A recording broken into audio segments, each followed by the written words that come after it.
The first time ever, I've never seen this in my life.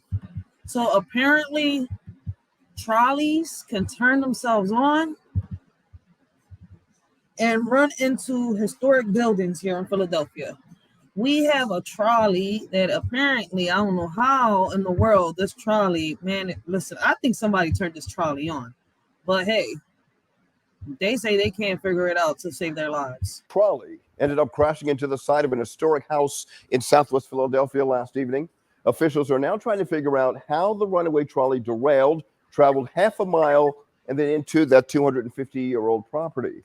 Action News reporter Becca Hendrickson is live at the intersection of Island and Woodland Avenues with the full story tonight.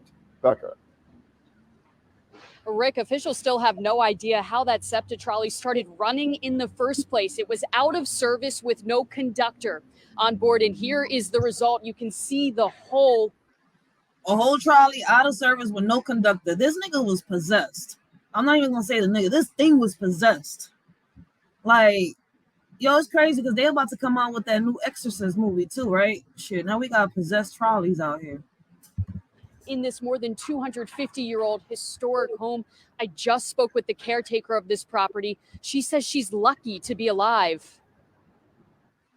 Surveillance video shows the moment a rogue SEPTA trolley crashed into a more than 250-year-old home, damaging a piece of American history. For SEPTA, these are very... Video shows the moment a rogue SEPTA trolley crashed into a more than property. She says she's lucky to be alive. Surveillance video shows the moment a rogue SEPTA trolley crashed into a more than 250-year-old home, damaging a piece of American history. For SEPTA, these are very, very concerning, very serious incidents. It happened just before 11 Thursday night on Island and Woodland Avenues. SEPTA says this trolley should not have been running. It was out of service, no operator, no driver on that vehicle. There was a mechanic on it performing work. SEPTA says it likely... So did the mechanic, make a mistake and turned it on by accident and they trying to cover it up or something? Because there's no way in hell this trolley could have just turned on by itself. Like, unless Casper the Friendly Ghost was inside that, John. Or I forget what's her name.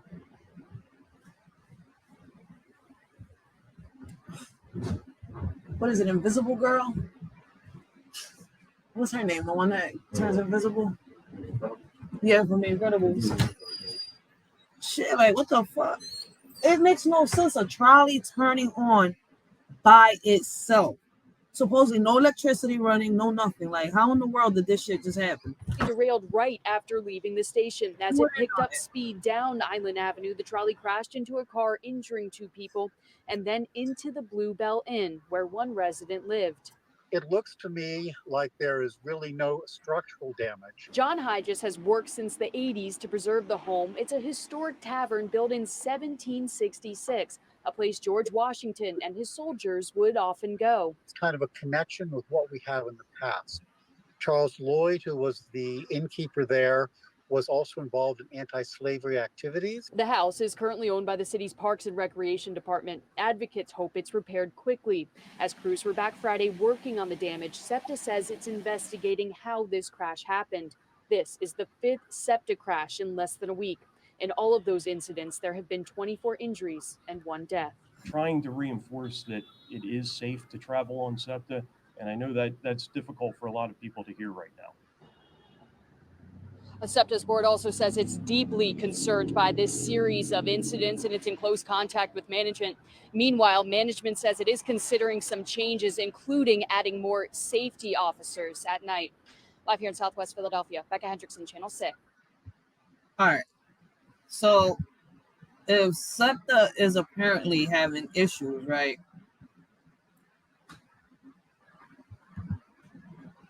Hold on. Pause this thing right here.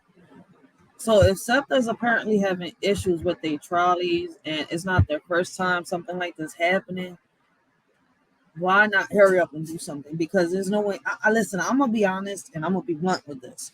I have a feeling that somebody is behind all this.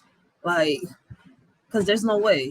Like, make it make sense. Unless the mechanic that was working on that trolley that day did something and it kind of like triggered the thing to go, kind of crazy, but I doubt that shit. Like somebody caused that to happen. And other news for all those of you out here that